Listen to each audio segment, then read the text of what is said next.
I want to talk a minute about my friend Srini. Srini is a leader who is perfect for the moment for T-Mobile. He is a deep industry expert who has seen it all, having worked in multiple continents, that makes him ideally suited for a company that ultimately lives at the intersection of culture and technology. He's a leader with heart. He's a leader with humanity, with empathy, that knows how to put the people around him first. It is an incredible joy and a pleasure to watch him operate. And I'd like to invite him to the stage right now. I want everybody to get on your feet and welcome T-Mobile's next CEO, Srini Gopalan.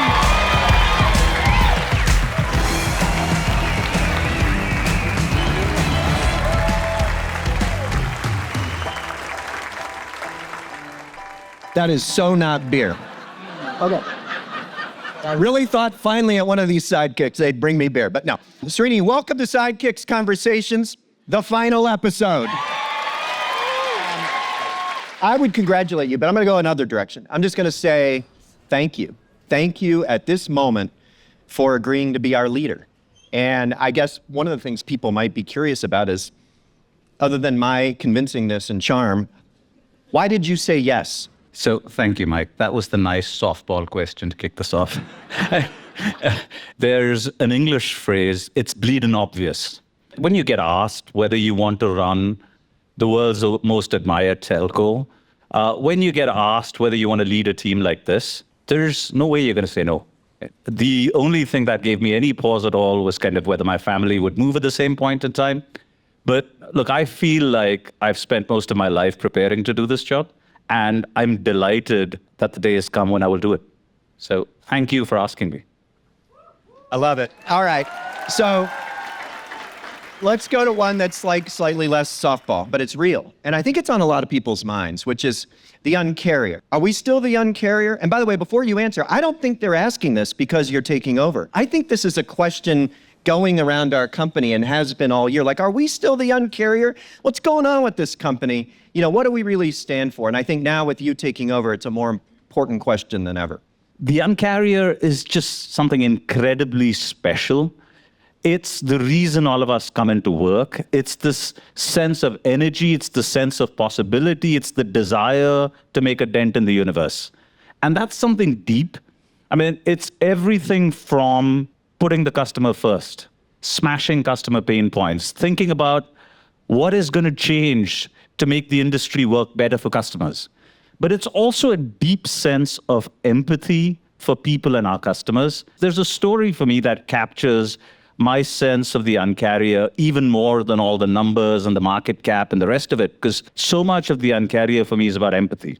It's a friend of mine who had lost her partner recently. It's a tragic event. It's one of those things when the universe conspires to make life hard for you. And the process of changing your account is horrible most places. So she'd done it in 7 companies and then walked into a T-Mobile store and told her story.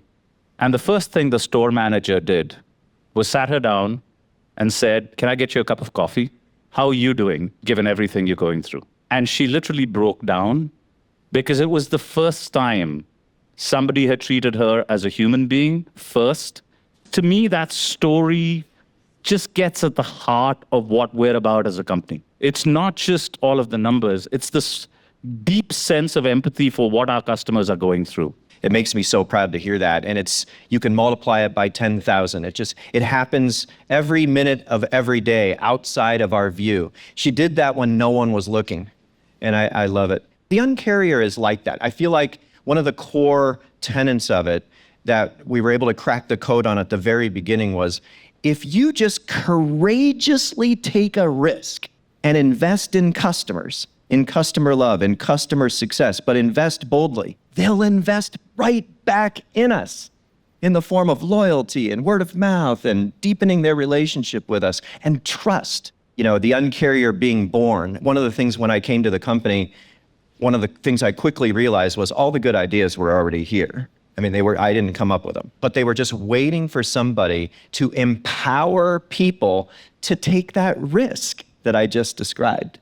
And, the uncarrier was born in what I later realized were job interviews. I thought it was dinner with John Ledger. But these first few moves were plotted at dinners. And the thing that was going for us back then was the worst thing we could possibly ever do was just keep doing what we were doing. So that was in our favor. You could take the risk. And it really describes today how different it is. As you've led us as COO, you have again and again taken risks and encouraged the team to be decisive and fast and to go big. But taking those risks at scale is even harder, and you're driving us to do that in a time when it's a lot harder than it was all those years ago. I think today we have so many more capabilities, but you're right, it is a lot harder from a different perspective, which is in the midst of all those capabilities, it's hard to have the courage to move. Because one of the things being big does is you sort of get more aware of the downside risk. And one of the conversations you and I have had a lot about is how do we make sure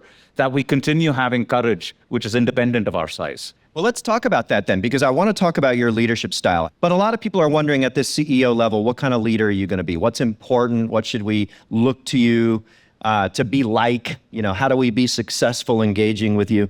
This is one of those really difficult questions, right? It's like the interview question, what are your strengths? Yeah, sometimes I work too hard. Yeah, tell me my greatest weakness is I'm so impatient for results. I just have a high bar. Right?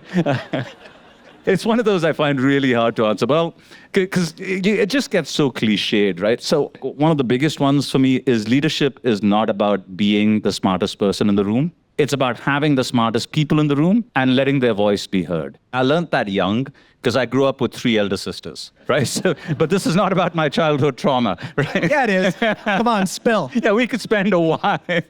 But look, I passionately believe in this, in bringing a diverse group of incredibly talented people and letting them find their voice.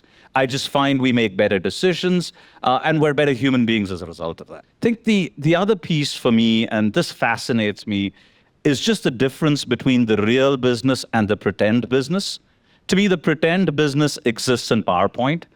It exists when we kind of sit around the table and kind of, have an esoteric discussion and nothing happens. And the real business for me happens with customers. It happens in the front line. It happens at the coalface. A big part of leadership for me is actually being able to relate to that and getting away, and I know this is incredibly hard, getting away from the pretend business to the real business and being able to bring those together.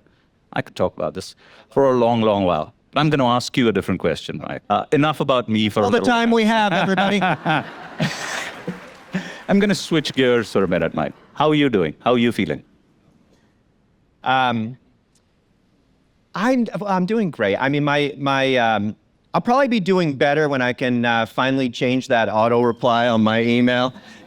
And November 1st, and I was thinking about maybe just for the hell of it, putting Srini's mobile number on there. I guess the way I would say is my left brain and my right brain don't agree. My left brain has been working on this for a long, long time, and you and I have launched this week to unbelievable success. And the other left brain is looking at this senior team, without question, the best team ever assembled in our industry and probably the best leadership team in business today, and looking at this team, many of whom I feel personally very close to, and watching them shine and step up and lead the way you're expecting them to, and going, man, I picked these people, I helped on their journeys, and they're doing it without me. They're doing it without me. And then my right brain goes, oh, they're doing it without me. What? They don't need me. And so, you play these back and forths between your 2 point of views, but I have never been more proud of us.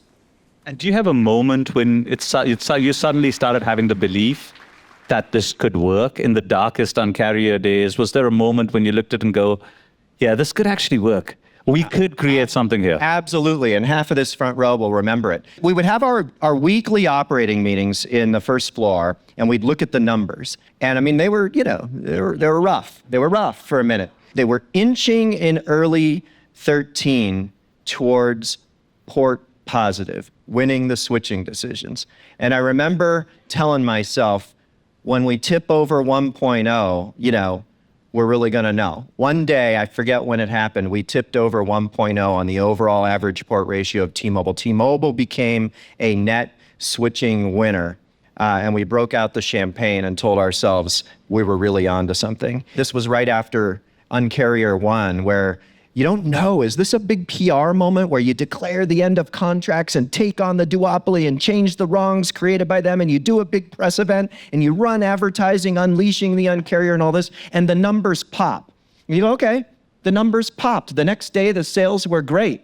And then you think, how long is this going to last? And the next day, the sales were great. And the next day, and the next day, and the next day, and 13 years later, we're outgrowing the wireless world combined.